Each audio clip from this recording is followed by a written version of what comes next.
शंकर के अविरल धाम, हम तो आपसे भी कहेंगे, आपके घर के आसपास में जो शंकर का मंदिर हो ना, दीपावली के दिन शंकर के मंदिर में जाकर दीपदान जरूर करना। दीपावली के पर्व पर शिव मंदिर में जाकर उसके आसपास में दीप जरूर लगाना। क्यों? आपको वही फल प्राप्त होगा जो काशी में देवताओं ने दीप जलाकर प्राप्त किया, वही।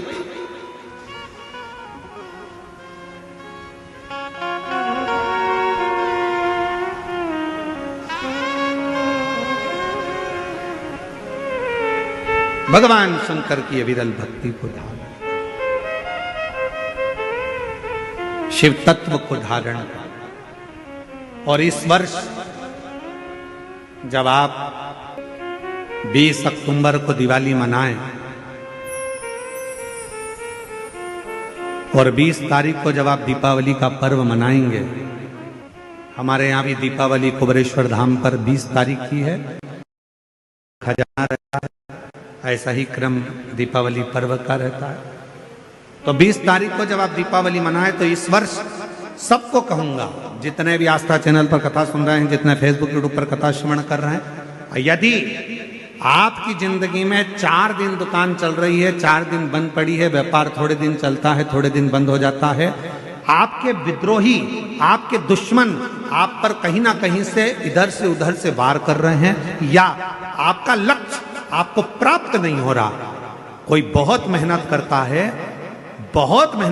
है तो भी लक्ष्य नहीं मिल पा रहा, जहां तक आपको पहुंचना है वहां तक यदि आप नहीं पहुंच पा रहे हैं, तो इस दीपावली पर जब आप 20 तारीख को दीपावली का पर्व मनाएं, तो 20 तारीख को दीपावली के पर्व के दिन शंकर भगवान को स्पर्श कराकर एक बेलपत्र लेकर जरूर अपने घर पर आए, और जहां पूजन कर रहे हैं उस बेलपत्र को एक प्लेट में अवश्य रखें, उस पर हल्दी और कुंकू उस पर अवश्य चढ़ाएं।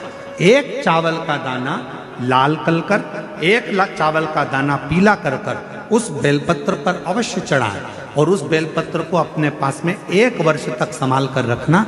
फिर अगले साल आप और हमें बताना कि उस बेलपत्र ने आपको मंजिल तक पहुंचाया कि नहीं पहुंचाया, आपको लक्ष्य प्रदान कराया कि नहीं। कई लोग रहते हैं, बहुत मेहनत करते हैं, बहुत परिश्रम करते हैं, सब चाहते हैं कि ये व्यक्ति इतने स्थान पर बैठे, इसको ये पद मिलना चाहिए, इसको ये कुर्सी मिलना चाहिए, इसको ये जगह मिलना चाहिए, इसको वहां तक पहुंचना चाहिए, इस व्यक्ति को तो इस पद पर पहुंचना चाहिए पर नहीं पहुंच पाता, इस व्यक्ति को तो वहां तक पहुंचना है पर ये नहीं पहुंच पाता। एक बेलपत्र का प्रयोग कर देखो, अगले वर्ष बात करेंगे कि मेरे भोलेनाथ ने आपका हाथ पकड़कर आपको उस मंजिल तक भेजा कि नहीं भेजा।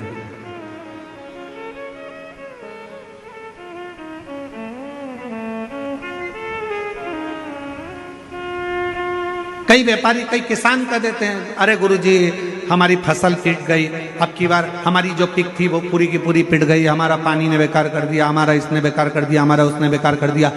बेचारा किसान कर्जे में होता चले जाता है, तकलीफ में होता चले जाता है। हम उनसे भी कहेंगे एक बार प्रयोग कर देखिए, एक बेलपत्री का दीपावली की रात्रि को, और अब की बार दीपावली का पर्व 20 अक्टूबर को जो मनाया जा रहा है, 20 अक्टूबर दीपावली पर्व के दिन एक बार प्रयोग कर देखिए कि वो बेलपत्र शिव जी को लगाया हुआ। क्यों? क्योंकि भगवान शंकर ने माता लक्ष्मी को जब भगवान विष्णु को दिया था, क्योंकि माता लक्ष्मी की माँ ख्याति देवी तो लक्ष्मी जी का विवाह शिव जी से करना चाहती थी, पर शंकर जी ने मना कर दिया था कि मैं विवाह नहीं करूंगा, इनको तो नारायण को दे दो। तो लक्ष्मी जी को भगवान शंकर ने जब यहाँ आया तब माता लक्ष्मी ने वर दिया, भगवान शंकर से प्रार्थना करी, आप मुझे आज्ञा करो। शंकर भगवान ने कहा, जिस दिन तुम पृथ्वी पर भ्रमण करने के लिए आओ और जिस स्थान पर बेलपत्र विराजमान हो उस स्थान पर तुम सदा विराजमान हो जाओ। वहां से फिर अविरल बोल बम का नारा है। इतना धीमा बोलोगे तो शिरडी वालों कल्याण तुम्हारा। अच्छे से बोलो जरा, बोल बम का नारा है। हर हर महादेव। शिव तत्व की प्राप्ति।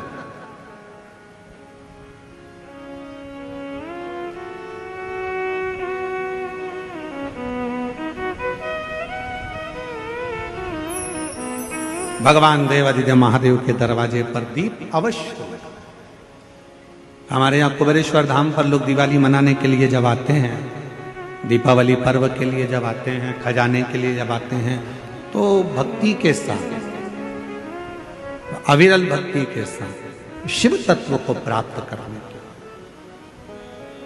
और शिव क्या ना दे, भगवान शंकर क्या ना दे, उसके स्पर्श मात्र राख का हो जाता है, स्पर्श मात्र एक भभूत का हो जाता है, तो वो भस्म भी करोड़ों का धन बन जाती है, वो भस्म।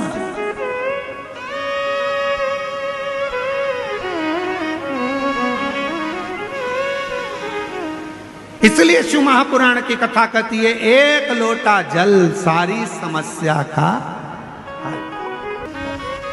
एक लोटा जल लेकर शिव मंदिर जरूर जाओ।